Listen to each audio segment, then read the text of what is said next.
ये ऐसे credential provide करता है। इसे मैं आपको दिखाता हूँ। तो जो आज का टॉपिक है वो टॉपिक है हमारा विंडोज सर्वर। अगर आप कभी भी डेडिकेटेड मशीन लेते हो, अगर आप हमसे डेडिकेटेड मशीन लेते हो और उसमें अगर आपको यूजर कैसे क्रिएट करना है, अपने सिस्टम पे विंडोज सर्वर की मशीन को कैसे रन करना है, कैसे आप उसको एक्सेस कर सकते हो, तो वो सारी चीजें मैं आज आपको इस वीडियो में बताऊंगा। तो चलते हैं। पहला स्टेप होता है हमें कि हमें कोई भी हमारा जो पार्टनर है वो हमें एक डेडिकेटेड मशीन बना के देता है। वो कैसे बना के देता है मैं दिखाता हूँ। वो हमको सिंपल से ऐसे क्रेडेंशियल प्रोवाइड करता है। इसे मैं आपको दिखाता हूँ। नोटपैड में खोल लेते हैं। जैसे देखिए ये हमें क्रेडेंशियल देता है, ठीक है। अब हमारा स्टार्ट होता है कि जब ये प्रोवाइड मिलने के बाद, क्रेडेंशियल मिलने के बाद हम अपने सिस्टम में सर्वर को कैसे एक्सेस कर सकते हैं। दो ऑप्शन है, या तो आप विंडो आर दबाइए और यहाँ पे लिखिए MSTSC। आप लिखोगे तो यहाँ पे आपको अपना IP एड्रेस साथ में पोर्ट नंबर डालना होता है, ठीक है। जैसे पोर्ट नंबर जैसे ये है, जैसे आपका ये IP एड्रेस और कॉलन दबा के पोर्ट नंबर डालेंगे तो हम कनेक्ट करेंगे। तो हमसे पूछता है यूजर नेम और पासवर्ड। एक तो एक ये ऑप्शन होता है। दूसरा होता है कि आप अपने सिस्टम पे अगर विंडो है आपके पास तो माइक्रोसॉफ्ट स्टोर में जाइए। माइक्रोसॉफ्ट स्टोर में आने के बाद आपको यहाँ पे सर्च करना होता है रिमोट डेस्कटॉप। रिमोट डेस्कटॉप आप सर्च करते हो तो ये देखो ऐसे एक विंडो दिखता है आपको, विंडो ऐप के नाम से। तो आप यहाँ पे अपनी मशीनें ऐड कर सकते हो, जो कि मैंने अभी है ना यहाँ पे ऐड कर रखा है। ये देखिए इसके अंदर मेरी सारी मशीनें ऐड है, जो भी हमने अपने कस्टमर को दिए हो या जो भी हम अपना यूज करते हैं अपने लिए पर्सनल के लिए कंपनी में, तो वो सारी मशीनें यहाँ पे मेरे पास है। तो अभी बेसिकली 4 मशीनें यूज कर रहे हैं। आपको यहाँ पे दिख रही है सारी शेयर्ड मशीन। तो चलिए ये हम यहाँ पे कैसे ऐड कर सकते हैं। ऐड करने के लिए आपको यहाँ पे एक ऐड बटन है, यहाँ पे आप क्लिक करेंगे। यहाँ अपना वर्क स्पेस बना सकते हो, नहीं तो पीसी। तो मैंने अपना यहाँ पीसी बना रखा है। यहाँ पे आपको अपना IP एड्रेस डालना होता है, जो आप यहाँ पे डालते हो, ठीक है। आप अपना IP एड्रेस डाला और साथ में आपको यहाँ पे पोर्ट नंबर डालना होता है, वरना बिना उसके कनेक्ट नहीं होगा ये। यहाँ पे डाला और यहाँ पे अपना यूजर अकाउंट क्रिएट करना होता है, जो कि सर्वर ने हमें प्रोवाइड किया, यूजर नेम और पासवर्ड ये डाला, ठीक है। यूजर नेम और पासवर्ड डालोगे और यहाँ पे सेव करोगे तो ऑटोमेटिक आपके पास एक ऐसी मशीन बन के आ जाएगी ऐसे, ठीक है। तो मैं अब इसको कनेक्ट करने के लिए कुछ नहीं करना था। कनेक्ट करने के लिए सिंगल टिक करो, आपकी देखो ऐसी डेडिकेटेड मशीन कनेक्ट हो जाती है, ठीक है। तो इसमें कैसे होता है कि जैसे मैं, क्योंकि मैं अभी इसको संभाल रहा हूँ, मेरे को 4 साल हो गए, तो मैं क्या करता हूँ, मैं सी ड्राइव में डेटा नहीं इंस्टॉल करता। मैं सी ड्राइव में सेटअप फाइल इंस्टॉल होती है। जैसे कि हमने एक ऑल फाइल नाम से एक बना लिया है, तो यहाँ पे हमारी कंपनी है सारी। तो हम यहाँ पे क्या करते हैं, हम एक कोई भी एक कंपनी क्रिएट कर लेते हैं, ठीक है। जैसे हमने एक मान लेते हैं, न्यू फोल्डर क्रिएट किया, हम मान लेते हैं डेमो। डेमो के नाम से हमने एक कंपनी क्रिएट किया, ठीक है। उसके अंदर हम क्रिएट करते हैं टैली प्राइम, एक फोल्डर क्रिएट किया। ये हो गया हमारा सेटअप के लिए इंस्टॉल करने के लिए। और यहाँ पे एक आपको दिख रहा है दूसरी ड्राइव, ई ड्राइव, जो कि हम डेटा स्टोर करने के लिए करते हैं। तो सेम हमने यहाँ पे ऑल बना रखा है, ठीक है। और यहाँ पे हम डेमो के नाम से क्रिएट कर लेते हैं। इसके अंदर हम 2 फोल्डर क्रिएट करते हैं, वो का नाम होता है डेटा, दूसरा नाम होता है एक्सपोर्ट, ठीक है। ये सारा होने के बाद अब हम चलते हैं अपनी सेटअप फाइल जो आपके पास है। तो अभी हम 7.0 ही इंस्टॉल करते हैं, क्योंकि 7.0 में बहुत सारी चीजें मिल गई। आपको शेड्यूल करने का ऑप्शन मिल गया है, ऑटो बैकअप हो जाता है आपके सिस्टम। पहले पहले नहीं होता था, अब होने लगा है जब से 7.0 आया है। और भी चीजें हैं, तो मैं ज्यादा डीप में नहीं बताऊंगा टैली के बारे में। मैं सिर्फ सर्वर के लिए बताऊंगा कि सर्वर में कैसे कॉन्फ़िगरेशन किया जाता है। तो हम डबल टैप करेंगे इसको। डबल टैप करने के बाद हर कोई क्या करता है ना, सीधा एंटर दबाता है, नेक्स्ट नेक्स्ट नेक्स्ट कर देता है। हमें ऐसा नहीं करना।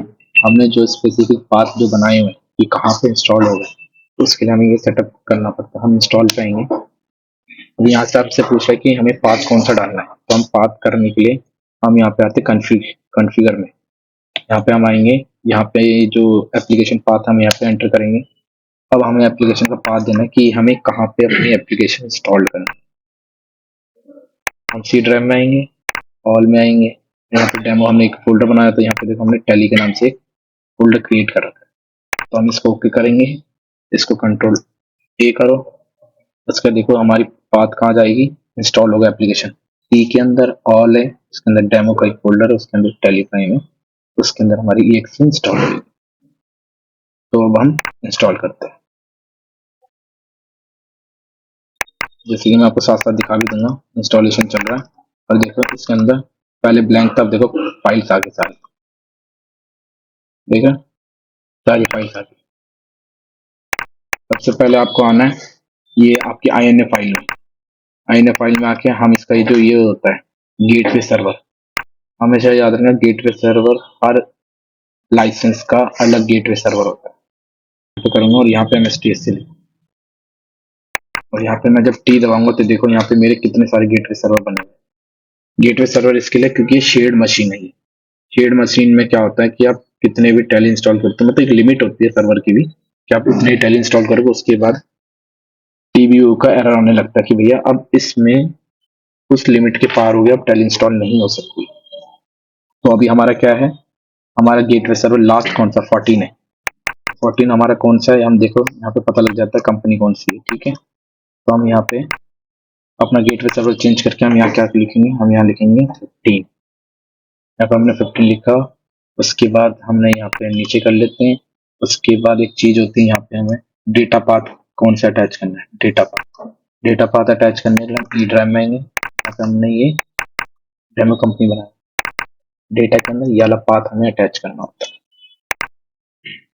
तो हमने अटैच किया। इसके बाद सबसे लास्ट आ जाओगे, यहाँ पे लिखा रहता है एक्सपोर्ट पाथ। अब हमको एक्सपोर्ट कहाँ करनी है फाइल, कभी भी क्या होता है कस्टमर बहुत सारे बोलते हैं कि हमें ना जो जो एक्सपोर्ट पाथ है हमें अपने लोकल सिस्टम पे चाहिए। लोकल सिस्टम पे करने के लिए कोई इशू नहीं है, अगर लोकल में नहीं चाहिए मैं लोकल का भी बताता हूँ, और नहीं तो ये एक्सपोर्ट बटन जो आपने बना रखा फोल्डर, आप इसका भी पार्ट डाल सकते हो। ठीक है, अगर कभी कस्टमर को अपने लोकल पे चाहिए तो लोकल को आप ऐसे कनेक्ट करते हैं, याद रखना। पहले उसके सिस्टम पे, अगर मेरे को अपने पे चाहिए मैं दिखाता हूँ। अगर मुझे मान लेते हैं कि मैंने यहाँ पे एक फोल्डर क्रिएट किया, ठीक है, ऋषि के नाम से, और मुझे ये वाला पाथ मेरे को अपने वहाँ पे चाहिए, जब भी मैं टैली में काम करूँ तो मेरे को यहाँ पे अपना PDF एक्सपोर्ट हो। तो मैं क्या करूँगा, ये पूरा पाथ कॉपी करूँगा, नोटपैड में आऊँगा, यहाँ पे लिखूंगा और यहाँ पे आगे क्या करूँगा, /ts क्लाइंट क्लाइंट स्लैश, ये वापस से स्लैश लगाऊंगा, और यहाँ पे जो C के आगे जो लिखा है ना कॉलम, इसको आप हटाओ। अब इसको कॉपी करो यहाँ पे आके, ठीक है, पर याद रखना ये पाथ जब ही सेव होगा जब आपकी पूरी की पूरी टैली बंद होगी। ठीक है, हम इसको जस्ट सेव कर लेते हैं, कट, इसको भी कट। अब हम आते हैं अपने C ड्राइव, वापस से टैली ओपन करते हैं। अब देखना क्या होगा, जब हम रन एज एडमिनिस्ट्रेटर करेंगे हमारी टैली एजुकेशन मोड पे होगी। देखो है ना एजुकेशन मोड, क्यों, क्योंकि हमने गेटवे सर्वर इसके लिए न्यू क्रिएट किया। तो हम क्या करेंगे, यहाँ पे डीएक्टिवेट करेंगे, और जो भी आपकी ईमेल आईडी है वो आप यहाँ पे लिखिए, अपना पासवर्ड लिखिए और एंटर करिए, आपका लाइसेंस यहाँ सर्वर पे एक्टिव हो जाएगा। अब हमें कस्टमर को प्रोवाइड करना है क्रीडेंशियल। अब वो क्रीडेंशियल कैसे क्रिएट करोगे सर्वर पे, वो करना होता है हमेशा एडमिन टूल पे। ये होता है एडमिन टूल, एडमिन टूल का ही सारा खेल है। एप्लीकेशन इंस्टॉल होने के बाद पहले आओगे सबसे पहले सिस्टम में, यूजर्स एंड ग्रुप्स में, यूजर्स में, उसके बाद आप यहाँ पे आके न्यू यूजर क्रिएट करते हैं। न्यू यूजर में आपने ऋषि, फिर आपने दोबारा लिख दिया ऋषि, यहाँ पे लिख दिया डेमो कंपनी, यहाँ पे डिस्क्रिप्शन में आप कंपनी का नेम लिख सकते हैं जिससे कि आपको पता रहे कि हाँ इस कंपनी का ये यूजर है, इस कंपनी का। के बाद अपना पासवर्ड सेट कर दो, ठीक यही है। है थोड़ा क्रिटिकल वाला करना होता है क्योंकि वरना सर्वर एक्सेप्ट नहीं करता। ठीक है, उसके बाद इस पहले वाले ऑप्शन को अनटिक करो, उसके बाद दोनों को टिक करो, उसके बाद आप यहाँ पे क्रिएट करो, तो आपका देखो ऋषि नाम का एक यूजर क्रिएट होगा। ये रहा। क्या होता है, चलिए 6 स्टेप होता है, इसको आप एडमिन टूल को काटिए। उसके बाद आना होता है आपको एप्लीकेशन में। यहाँ पे सबसे पहले अपनी एप्लीकेशन ऐड करनी होती है। ऐड करोगे, लोकेशन पूछेगा कहाँ से, लोकेशन आपने डेमो में इंस्टॉल किया था टैली, तो यहाँ पे होती है एप्लीकेशन, टैली एप्लीकेशन। इसको ओपन करो और यहाँ पे डिस्प्ले नेम में आप कोई भी नाम रख सकते हो, जैसे ऋषि टैली। ठीक है, अंडरस्कोर। जब मैं इसको सेव करूंगा तो देखो ऋषि टैली आ गया। अब मेरे को इसके अंदर अपना यूजर क्रिएट करना है। ठीक है, मैं यूजर क्रिएट करके देखो,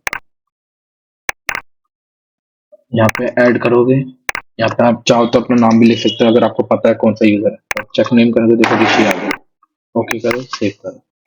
इसके बाद होता है आपको फ्लोटिंग पैनल पे डेस्कटॉप का फोल्डर देना ही नहीं देना। अगर नहीं देना है तो आप यहाँ पे नाम नहीं लिखोगे, देना है तो भाई नेम यहाँ पे ऋषि चेक नेम करोगे, ओके करोगे और सेव करोगे। और यहाँ पे फ्लोटिंग पैनल, मतलब कि यहाँ राइट लेफ्ट साइड में आपको फ्लोटिंग पैनल दिखेगा जिसमें टैली दिखेगा, डेस्कटॉप दिखेगा, लॉग ऑप्शन का ऑप्शन दिखेगा। आप चाहो तो यहाँ से भी सर्च कर सकते हो ऋषि। ये हमारा काम हो गया खत्म। ठीक है, अब मैं इसको एक्सेस करके दिखाता हूँ। एक्सेस करने के लिए आपको दो ऑप्शन है, या तो आप चाहो तो आइकन पे यूज कर सकते हो, जो आपके ऐसे आइकन बने रहते हैं, यहाँ पे आप चाहो तो यहाँ पे यूज कर सकते हो। ठीक है, या आप यहाँ पे अपना फ्लोटिंग, ये जो वेब लिंक होता है, जैसे मेरा यूजर था ऋषि, पासवर्ड था, देखो ऐसे लॉगिन होगा। और यहाँ देखना लेफ्ट साइड में फ्लोटिंग पैनल आएगा, ये देखो खुला अपना। हमने क्या एक्सेस दिया था, हमने डेस्कटॉप फोल्डर को एक्सेस दिया कि हाँ भैया ये बंदा डेस्कटॉप को एक्सेस कर सके। दूसरा हमने टैली को एक्सेस दिया था कि टैली एक्सेस कर सके। और तीसरा है लॉग आउट। डेस्कटॉप फोल्डर हम क्यों देते हैं, क्योंकि डेस्कटॉप फोल्डर में देखना आप यहाँ पे अभी ब्लैंक दिख रहा है। ठीक है, अब हमें कस्टमर का डेटा कॉपी करवाना है, तो वो कैसे होगा मैं बताता हूँ। इसको हम लॉग ऑफ करते हैं, एक बार के हम वापस सर्वर पे आते हैं, यहाँ पे आए, यहाँ पे इसका डेटा पार्ट था डेमो पे, ये दोनों है। इसको क्या करो, यहाँ से पेन टू डेस्कटॉप कर दो क्रिएट शॉर्टकट में। ठीक है, यहाँ पे देखो ये फोल्डर आ गया, इसको आप यहाँ से कट करो, यहाँ से सी ड्राइव में आओ, यहाँ पे यूजर्स में आओ, यूजर्स में आपका ऋषि नाम है, इसमें आओ, डेस्कटॉप के अंदर यहाँ पे आप पेस्ट करो। ठीक है, ये आपका काम हो गया। अब आपको जो वहाँ वो ब्लैंक दिख रहा था ना, अब देखिए अब डेस्कटॉप पे आओगे, यहाँ देखो आ गया। बस अब आपको यहाँ पे डबल टैप करो, यहाँ पे कस्टमर का कोई भी टैली का डेटा यहाँ कॉपी कराओगे, ऑटोमेटिक आपके इस टैली के अंदर जब आप लॉगिन करोगे टैली, तब आपको यहाँ पे अपना आप वो पाथ अटैच हुआ होगा दिखेगा। कोई इशू नहीं है, जब विंडो डल जाए तो ये भी एजुकेशन मोड है क्योंकि मैंने लाइसेंस कोई एक्टिव नहीं किया। ये देखो आपका पाथ देख रहे हो, ई में ऑल में डेमो के अंदर डेटा था, यहाँ पे पाथ आ जाएगा अपना। तो ऐसे हमें सेटअप करके कस्टमर को देना होता है। ऐसे आप कितने भी यूजर बनाओ और आप दे सकते हो, पर याद रखना अगर सिंगल यूजर लाइसेंस है तो एक टाइम पे एक ही जगह चलेगा, और गोल्ड लाइसेंस है तो एक टाइम पे 10 जगह चल सकता है कंटिन्यू। जैसे आपके सर्वर की कॉन्फ़िगरेशन होगी उसके हिसाब से आपका रन करेगा। अगर हैंग होगा, लैग होगा, तो वो आपकी इसका मतलब सर्वर की कॉन्फ़िगरेशन कम। यही मेरे को आपको बताना था कि कैसे अगर आप डेडिकेटेड मशीन लेते हो तो अपने यहाँ पे यूजर आप कैसे क्रिएट कर सकते हो, कैसे आप उसको एक्सेस दे सकते हो, कैसे आप टैली इंस्टॉल कर सकते हो अपनी। ठीक है, और कभी भी कस्टमर एक चीज और पूछता है, एक चीज और बताऊंगा। गुड मॉर्निंग, कैसे हैं?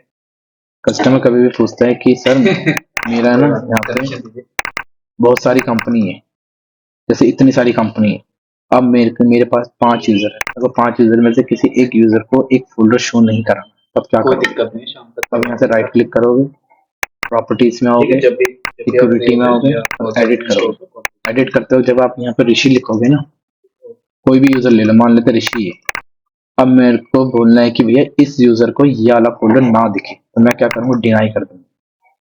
तो जब भी मेरा टैली ओपन होगा, मेरे को ये वाला जो फोल्डर जिसमें मैं राइट्स लगा रहा हूँ, ये मेरे को नहीं दिखेगा।